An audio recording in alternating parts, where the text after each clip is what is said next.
The Internet in the year 2009.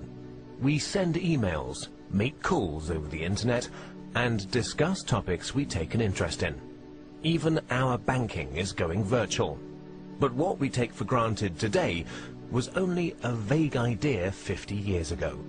In order to understand how we got this far, let's go back to 1957, when everything began.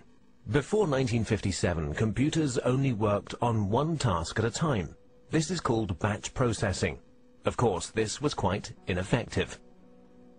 With computers getting bigger and bigger, they had to be stored in special cooled rooms. But then the developers couldn't work directly on the computers anymore. Specialists had to be called in to connect them. Programming at that time meant a lot of manual work, and the indirect connection to the computers led to a lot of bugs, wasting time and fraying the developers' nerves. The year 1957 marked a big change. A remote connection had to be installed so that the developers could work directly on the computers. At the same time, the idea of time sharing came up. This is the first concept in computer technology, to share the processing power of one computer with multiple users.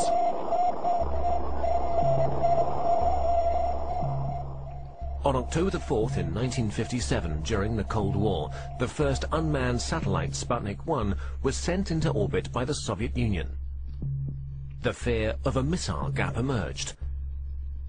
In order to secure America's lead in technology, the US founded the Defense Advanced Research Project Agency in February 1958. At that time, knowledge was only transferred by people.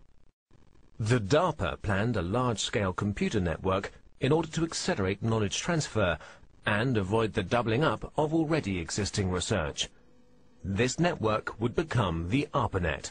Furthermore, 3 other concepts were to be developed, which are fundamental for the history of the Internet. The concept of a military network by the RAND Corporation in America. The commercial network of the National Physical Laboratory in England. And the scientific network Cyclades in France. The scientific, military, and commercial approaches of these concepts are the foundations for our modern Internet. Let's begin with the ARPANET, the most familiar of these networks. Its development began in 1966. Universities were generally quite cautious about sharing their computers. Therefore, small computers were put in front of the mainframe. This computer, the interface message processor, took over control of the network activities, while the mainframe was only in charge of the initialization of programs and data files. At the same time, the IMP also served as interface for the mainframe. Since only the IMPs were interconnected in a network, this was also called IMP subnet. For the first connections between the computers, the Network Working Group developed the Network Control Protocol. Later on, the NCP was replaced by the more efficient Transmission Control Protocol. The specific feature of the TCP is the verification of the file transfer. Let's take a short detour to England. Since the NPL network was designed on a commercial basis, a lot of users and file transfer were expected. In order to avoid congestion of the lines, the sent files were divided into smaller packets, which were put together again at the receiver. Packet switching was born.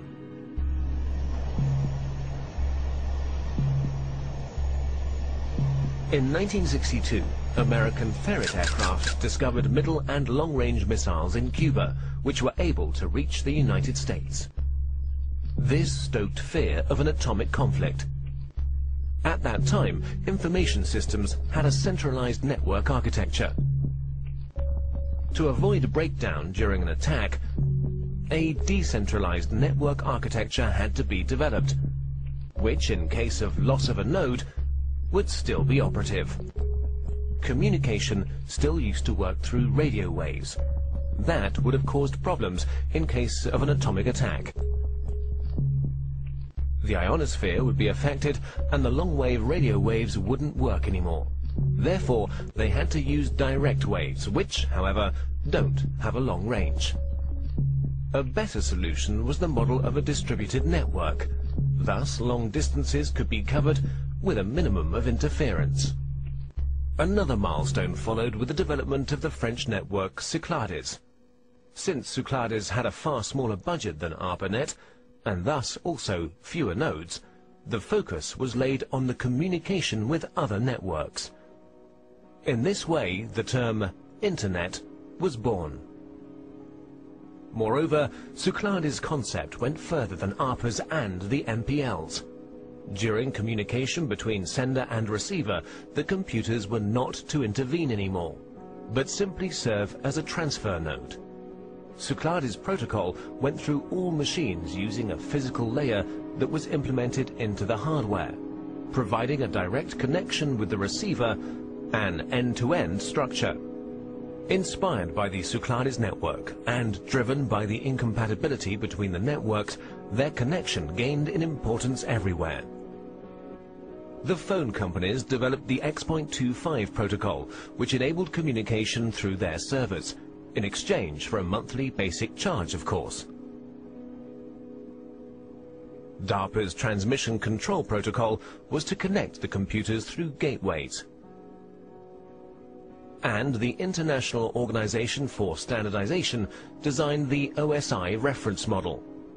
The innovation of OSI was the attempt to standardize the network from its ends, and the channel's division into separate layers. Finally, the TCP assimilated the preferences of the OSI reference model and gave way to the TCP/IP protocol, a standard which guaranteed compatibility between networks, and finally merged them, creating the Internet. By February the 28th, 1990, the ARPANET hardware was removed, but the Internet was up and running.